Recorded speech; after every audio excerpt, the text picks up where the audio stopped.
तो हेलो मेरे प्यारे बच्चों, नमस्कार। स्वागत है आपका डीप एनालिसिस के यूट्यूब चैनल पर। आज फिर से हम स्टार्ट करेंगे, ठोस अवस्था को आगे बढ़ाएंगे। पहले इसका बहुत चीज़ हमने पढ़ा दिया है। अगर आप शुरू से हमसे पढ़ रहे हैं तो आप नोट्स बना ही रहे होंगे, ठीक है ना। तो आइए हम इसका नेक्स्ट का पार्ट स्टार्ट करते हैं। चलिए, आज हम पढ़ेंगे द्विविम वर्ग निविड संकुलित परतों से त्रिविम निविड संकुलन। निविड संकुलन हमने जो है बहुत अच्छी तरीके से पढ़ा दिया है। अगर आपने नहीं देखा है शुरू से तो ये आपको समझ में नहीं आने वाला, मैं पहले ही बोल देता हूँ।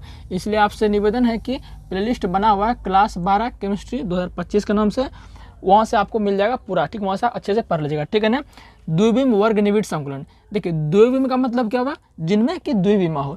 मैं बता देता हूँ, त्रिविम जो बनता है ना वो कोई अलग से नहीं बनता, वो द्विविम आकृति से ही बनता है। त्रिविम जो बनता है वो कोई अलग से नहीं बनता, ये आपका द्विविम से ही जो आपका बनता है। तो पहले मैं द्विविम वर्ग प्रत बना देता हूँ, द्विविम, ठीक है ना।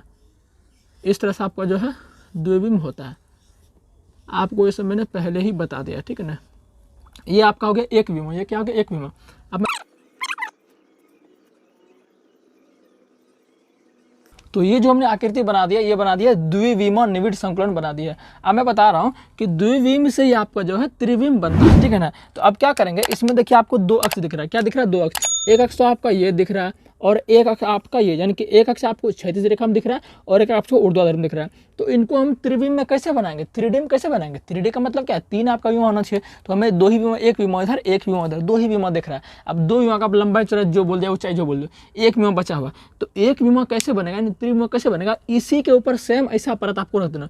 जैसे त्रिविमा मान चलिए कि हमका 2D है, तो इसी पर सेम इसी के ऊपर ऐसा रख देंगे, त्रिविमा आपका बन जाएगा। तो देखिए यहाँ कैसे बनेगा, इसके ऊपर पूरा सेम ऐसे गोला रख देना।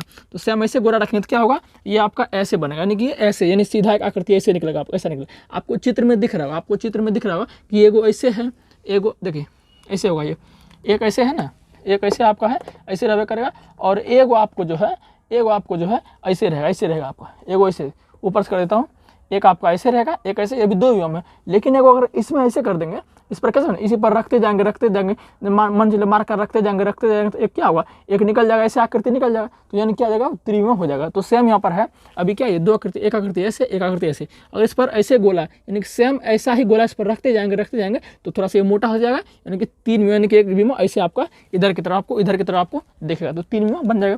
तो यानी कहने का मतलब है, इसी के ऊपर आप क्या कीजिए, गोला को रखते जाइए। तो इसी के ऊपर सेम हम गोला को रखते जाते सेम आकृति पर, यानी कि जो परत था ना, ये जो परत था, इसी पर सेम परत आप रख दीजिए। सेम परत आप क्या कीजिए, इस पर रख देंगे। तो रख देंगे तो क्या बन जाएगा, ये तो ये बन जाएगा आपका त्रिविम। इसको आप पूरे अच्छे तरीके से रंग लीजिएगा, अच्छे तरीके से, ठीक है ना। तो ये आपका बन जाएगा त्रिविम, बन जाएगा। आपको चित्र में दिख रहा होगा बढ़िया तरीके से, आप इसको बढ़िया से बना लीजिएगा, ठीक है ना। तो ये बन गया आपका त्रिविम। अब त्रिविम जब बन गया तो इससे जो है ना पूछता है कि जो द्विविम वर्ग निविड संकुलन से जो त्रिविम बनता है, इससे कौन सा की कोष्टिका प्राप्त होता है। तो लिख दीजिएगा, इस वाले से लिखेंगे, इस संकुलन से सामान्य घनीय जालक प्राप्त होता है, सामान्य घनीय जालक प्राप्त होता है, सामान्य घनीय जालक प्राप्त होता है और आध एकक कोष्टिका, और आध एकक कोष्टिका मिलती है, और आध एकक कोष्टिका मिलती है, ठीक है ना। तो इस तरह से आपको जो है करना, बस ये सिंपल था आपका द्विविम वर्ग निविड संकुलन से। अगर इसका पैटर्न देखें तो मान के चलिए, अभी जो पहले प्रथम पंक्ति है, प्रथम पंक्ति का मतलब क्या, ये आपका पंक्ति, ये आपका क्या पंक्ति है, ये क्षैतिज रेखा में। अगर क्षैतिज रेखा के सभी केंद्रों को, जो गोला है सब केंद्र होबे करेगा, ये गोला है तो क्या सबका केंद्र होबे करेगा। अगर इस सब केंद्र को मिलाएंगे तो वो एक सीधी रेखा में होगी। इसको मिलाए तो मिलाएंगे तो ये क्या है, बिल्कुल है सीधी रेखा में।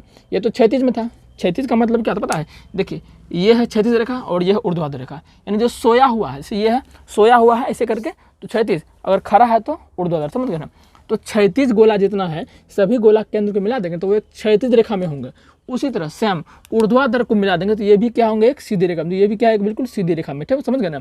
तो पहली तो द्विविम से त्रिविम कब बनेगा, पहले परत के ऊपर दूसरा परत रख देने पर आपका क्या होता है, त्रिविम प्राप्त हो जाता है, जिसमें सभी क्षैतिज गोले के केंद्र को मिलाने पर वो एक सीधी रेखा में प्राप्त होते हैं, और ऊर्ध्वाधर गोले के सभी केंद्र को मिलाने पर वो भी एक सीधी रेखा में प्राप्त होते हैं। अगर बात करें कि इससे कौन सा जालक बनता है, तो सामान्य घनीय जालक प्राप्त होता है। और एकक कोष्टिका कैसी होती है, आध एकक कोष्ठ का। आध एकक कोष्ठ का मैंने पहले ही पढ़ा दिया, जिसके अभी अभी खाली कोना पर होता है उसे आध एकक कोष्ठ का कहते हैं। अब बात करते हैं इसका पैटर्न किसका बनेगा। देखिए सेम गोले, पहला पंक्ति मान लीजिए, पहला पंक्ति ये है, अगर ये मान लीजिए ए टाइप का है, ये क्या ए टाइप का, तो सेम ऐसे है ना सब जी, यानी कि सेम ऐसा ही है सब, तो ये भी ए हो जाएगा, ये भी ए, यानी कि निविड पैटर्न जो बनेगा, निविड पैटर्न आपका ए बनेगा, निविड पैटर्न जो बनेगा वो बनेगा ए ए ए, जितना आगे बढ़ाएगा उतना ए बढ़ता जाएगा, ठीक है ना, ए बनेगा, यानी कि एक ही प्रकार का पैटर्न इसमें बनेगा। तो ये क्या था, द्विविम वर्ग निविड संकुलन परतों से त्रिविम निविड संकुलन, ठीक है ना। आगे की वीडियो हम देखेंगे षटकोणीय वाला, ठीक है ना। तो आज के लिए इतना ही, छोटा ही वीडियो था, ठीक है, धन्यवाद।